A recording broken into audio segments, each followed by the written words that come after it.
Et coucou et bienvenue entre deux pages. Je vous retrouve aujourd'hui pour un nouveau point lecture qui va être un petit peu long, donc je vais essayer d'être assez concise sur chaque livre puisque j'ai 6 romans ou hors graphique et 6 BD à vous présenter.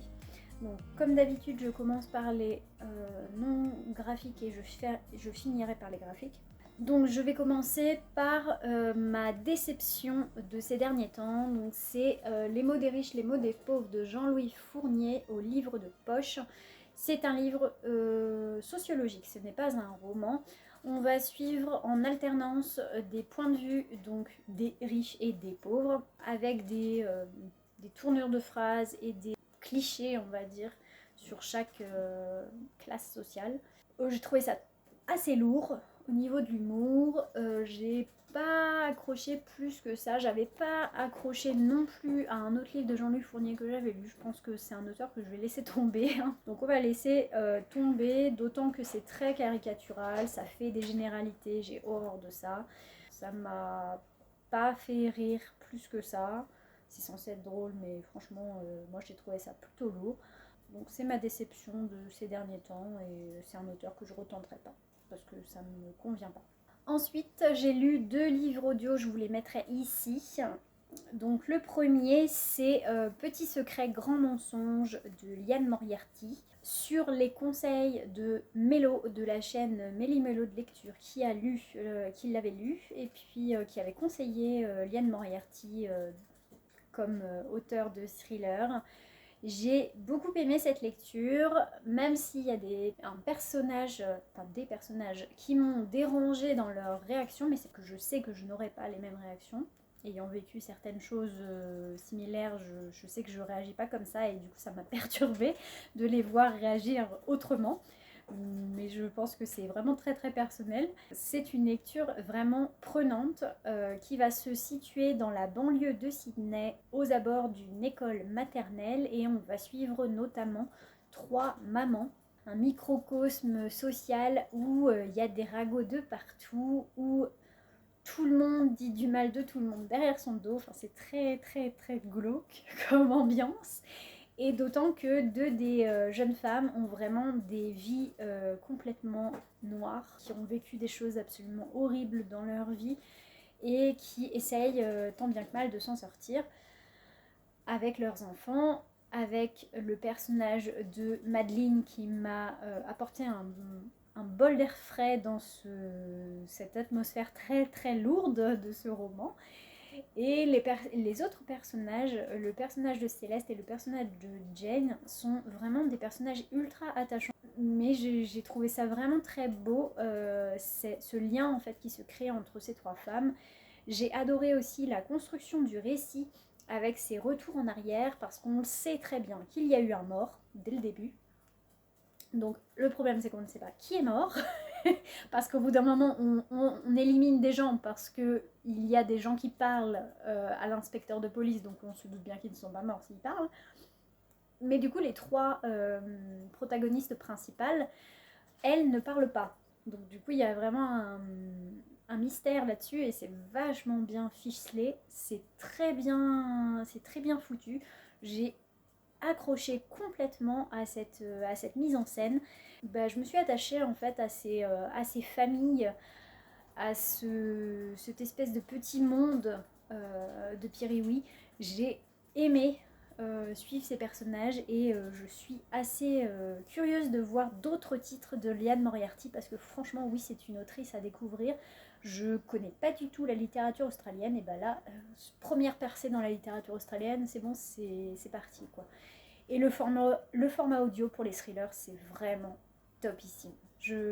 J'aime énormément le format audio pour les thrillers. Je trouve que ça se prête extrêmement bien à ce genre. Le deuxième livre audio que j'ai lu, c'est, pareil, je vous le mettrai ici, c'est La ferme des animaux de Orwell. Donc là, très court roman de science-fiction, je continue dans la science-fiction. Mon objectif de science-fiction cette année est bien rempli. Là, on est sur un classique vraiment du genre, où on va être dans une société où les animaux ont décidé de se révolter contre les humains et de créer leur propre société pour que tous les animaux soient égaux. sauf que, comme le dit si bien Orwell, certains seront plus égaux que d'autres. On est sur vraiment une métaphore des dictatures, notamment soviétiques, mais pas que. Au bout d'un moment, ça dérive et certains prennent le pas sur d'autres via des procédés complètement fallacieux. Et c'est assez bien décrit. Le cheminement est assez progressif, ce qui fait que ça se lit tout seul et on sait très bien que ça va mal finir au bout d'un moment. Donc franchement, c'était une très bonne lecture. J'ai beaucoup aimé les personnages animaux, en fait, les suivre.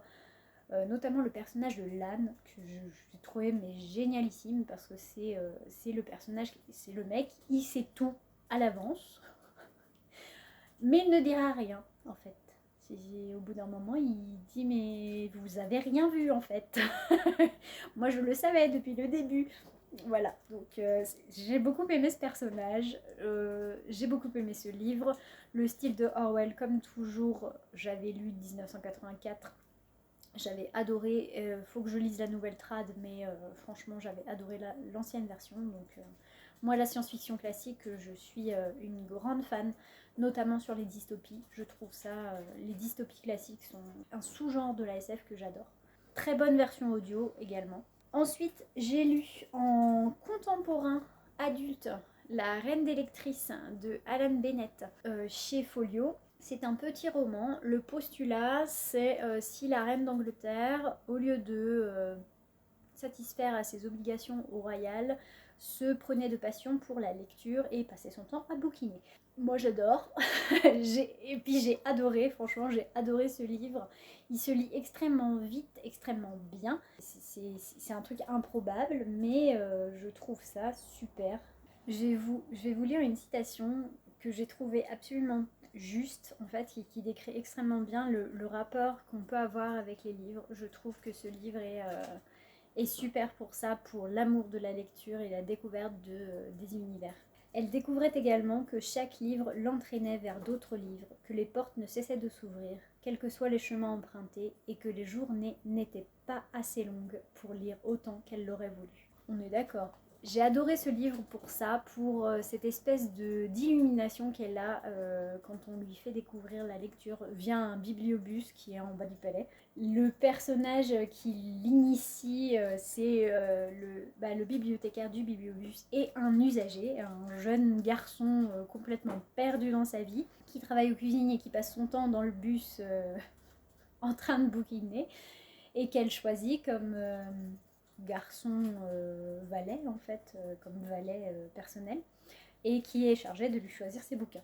Je trouve ça génial. Le principe est super, la fin est absolument sublime. On s'y attend un peu, mais la façon dont c'est écrit, c'est vachement bien foutu et franchement, il est super ce petit bouquin. De toute façon, si vous aimez la lecture, vous aimerez La Reine des lectrices. Et je finis par 2 romans jeunesse. Le premier, il s'agit de Histoire d'une mouette et du chat qui lui a appris à voler de Luis Sepulveda. J'ai adoré cette lecture, c'était extrêmement mignon. On va suivre Zorba qui est un gros chat noir et grand qui vit dans le port de Hambourg, dans un appartement. En fait, sa propriétaire part en vacances et sur son balcon, un jour, va tomber une mouette complètement engluée dans du pétrole. Voilà, donc il y a une petite réflexion écologique qui est très intéressante aussi. Et cette mouette va lui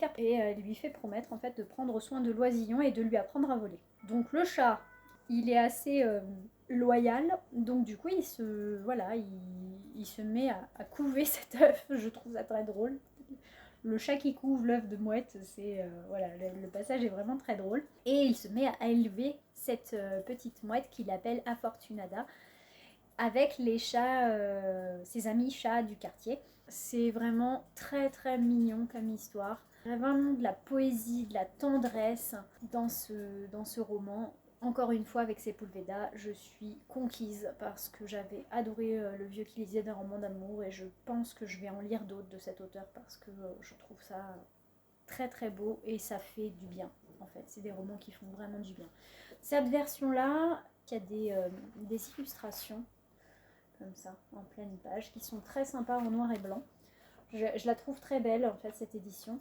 Ça se lit très bien et franchement si vous connaissez pas Sepulveda, peut-être commencer par celui-là parce que c'est un joli conte et ça mérite d'être connu. Le deuxième livre jeunesse que j'ai lu, je vous le mettrai ici parce que je l'ai emprunté, qui est Liligoth et la souris fantôme. C'est chez Milan Jeunesse, je crois. Et du coup, on va suivre donc Lily dans le début de son histoire.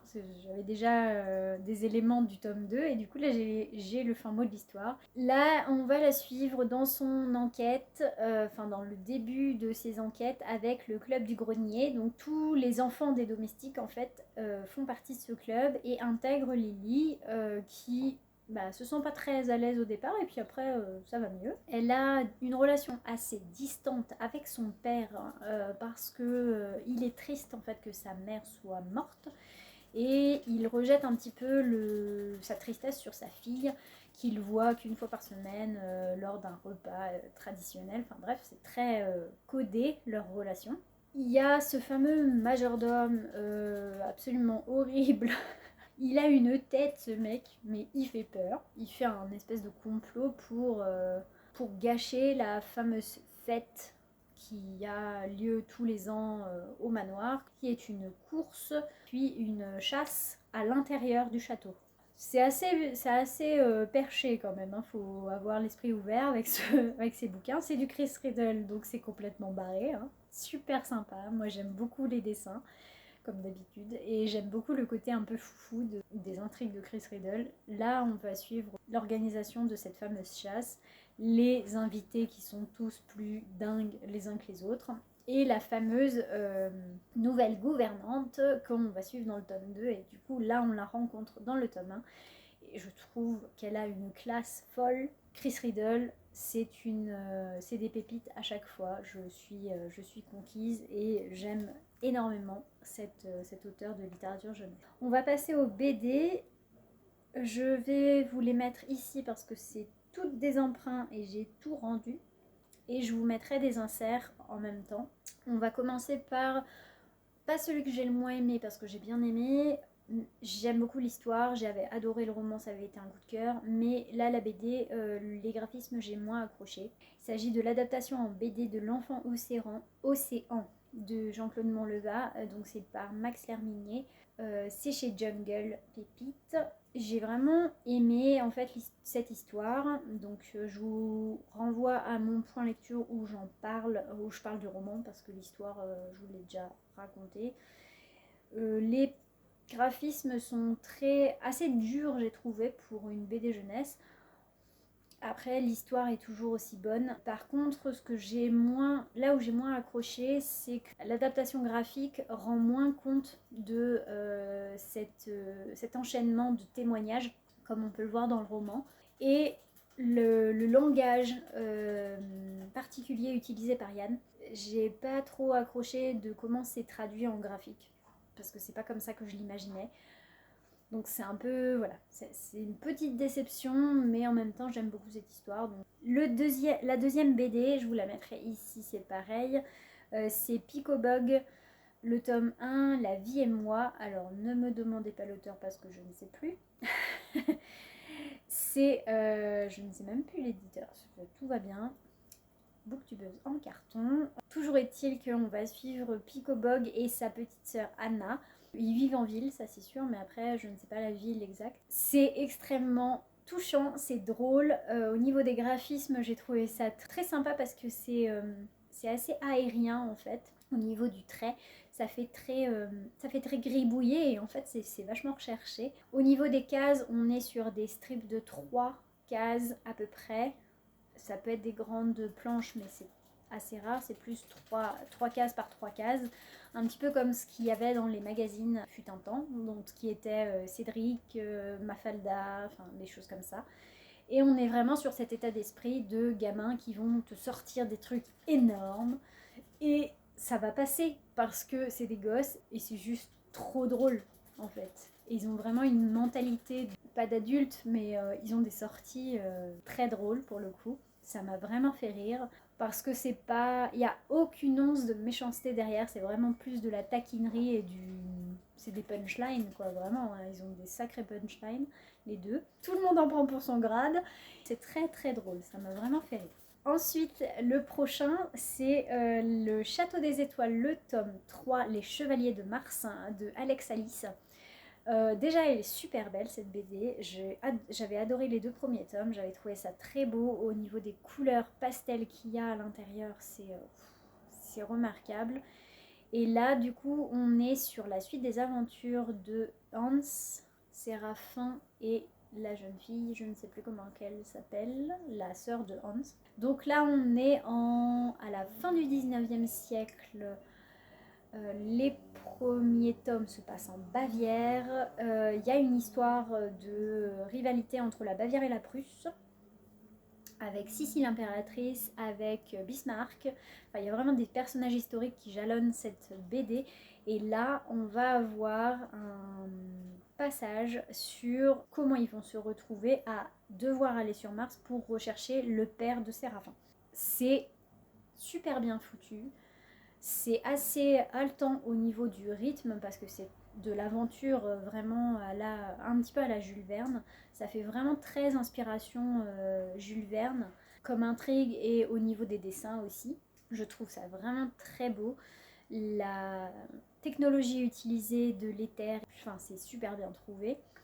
Les mécaniques et les engins en fait, c'est vraiment très inspiré steampunk et univers vernien. Donc voilà, c'est vraiment très beau et j'ai hâte de lire les suivants.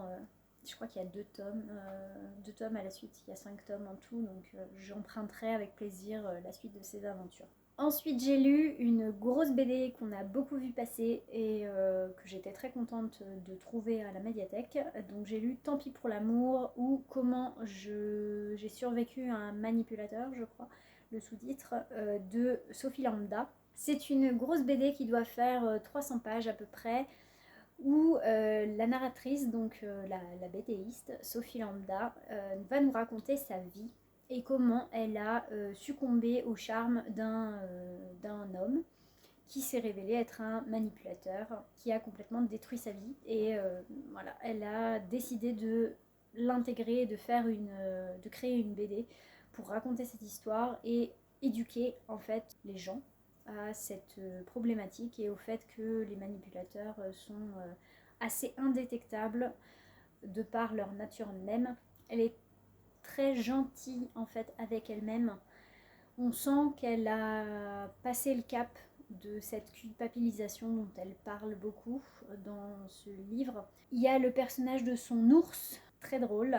Il apporte vraiment un côté drôle alors que ce n'est absolument pas drôle comme histoire. C'est très dur comme BD. J'ai eu les larmes qui ont monté à plusieurs reprises. J'ai pareil eu des réactions à me dire mais non, ce n'est pas toi le problème. Mais c'est vrai qu'on le voit de l'extérieur et elle retranscrit très bien ça en fait. Le fait que pour les témoins extérieurs, c'est tellement évident que ce mec est toxique que les gens à l'extérieur ne comprennent pas pourquoi elle est restée. Mais en fait, elle explique le mécanisme de culpabilisation qui est extrêmement fin et extrêmement bien pensé. Le gars est loin d'être idiot, au contraire, il a vraiment une façon de faire qui fait qu'elle est complètement emprisonnée et qu'elle ne peut pas faire autrement. C'est un cercle vicieux et il y a vraiment cet engrenage très très bien ficelé dans la BD qui est assez pesant et très tendu. Et la deuxième partie de la BD, une fois qu'elle a fini son histoire, elle explique en fait très bien, de façon très très claire, les mécanismes d'un manipulateur et comment ça se déroule, les différentes étapes, comment s'en sortir, comment les espèces de tips pour survivre à ça, comme elle a pu le faire, comme elle s'est fait aider. Enfin, il y a vraiment tout un cheminement et j'ai trouvé ça vraiment ultra intéressant, très dur, mais ultra intéressant. Les dessins sont très sympas, la colorisation est très bien faite, apporte de la profondeur et est très pertinente par rapport aux scènes. Les scènes où il pète un plomb complètement et où elle est complètement assaillie par ses idées noires. Il y a une espèce de noirceur justement qui s'insinue dans les couleurs. Le noir et le rouge, enfin, c'est vraiment agressif qui ressort. C'est vraiment très très bien fait. Et je vous conseille vraiment cette BD parce que ça éduque sur cette thématique et c'est vraiment très important, je pense. Et on passe à mes gros coups de cœur graphiques de ces derniers temps. Donc le premier, c'est Le Grand Méchant Renard de Benjamin Renner chez Delcourt. Oh, j'ai adoré. Qu'est-ce que c'était bon! Sur les conseils de Manon de la chaîne Batmanon prend son bouquin, qu'il l'avait évoqué dans son top BD, je crois, ou son avalanche de BD, je ne sais plus. Enfin, il y a quelque chose, une vidéo consacrée au graphique où elle l'avait présenté. J'avais trouvé ça vraiment sympa sur la façon dont elle en parlait, donc du coup je l'ai emprunté et franchement c'était super drôle.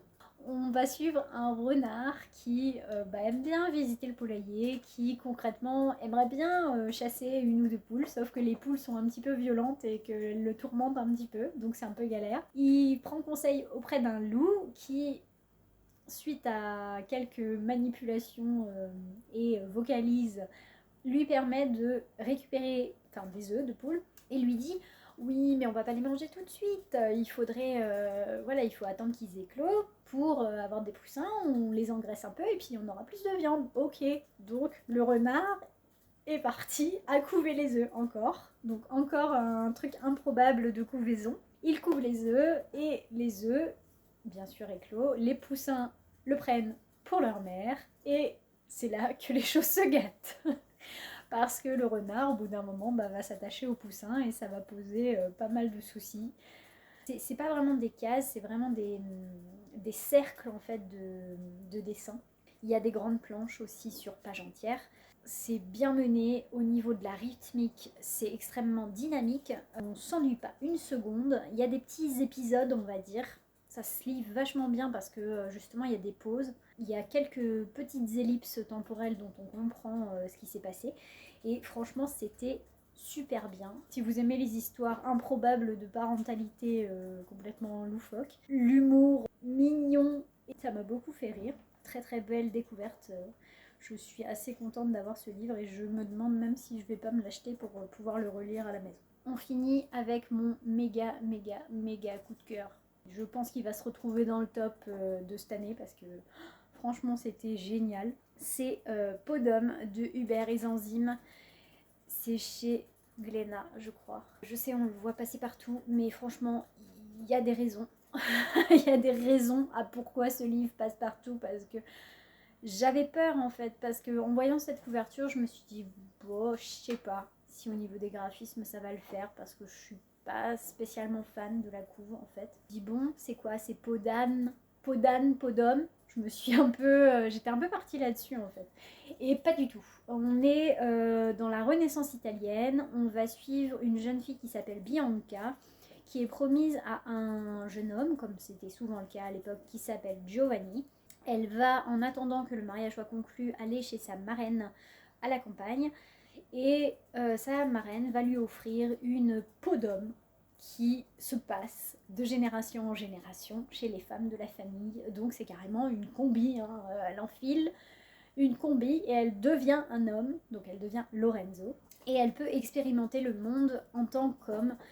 J'ai trouvé cette idée, mais tellement bonne. Le rendu graphique est sans sas. C'est vraiment, on pense un peu, ça m'a un peu fait penser au niveau du rendu de certaines scènes à des fresques sur les murs, les fresques antiques sur les murs.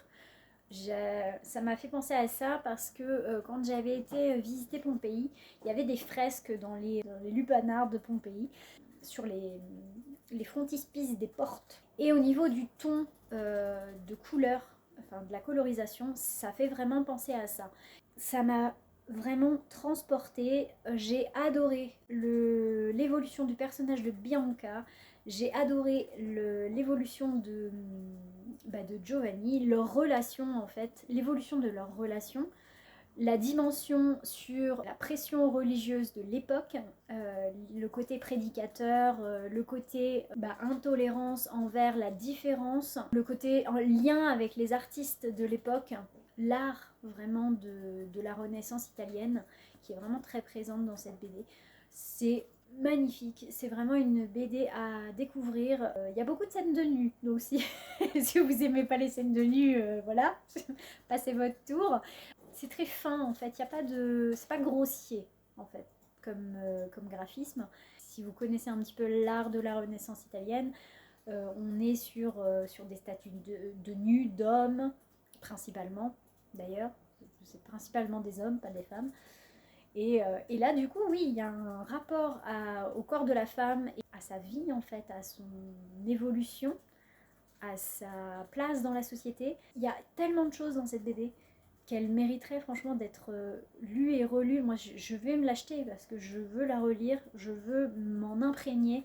C'est une BD à découvrir et à lire tout simplement pour l'apprécier à sa juste valeur. Je trouve que c'est vraiment une BD excellente. Et voilà, je termine là-dessus ce point lecture. J'espère que ça vous aura plu, que je ne vous aurai pas perdu en route. N'hésitez pas à me dire en commentaire si vous avez déjà lu certains de ces livres, si je vous ai donné envie de les lire, ou pas d'ailleurs. Et puis je vous retrouve tout bientôt pour la prochaine vidéo.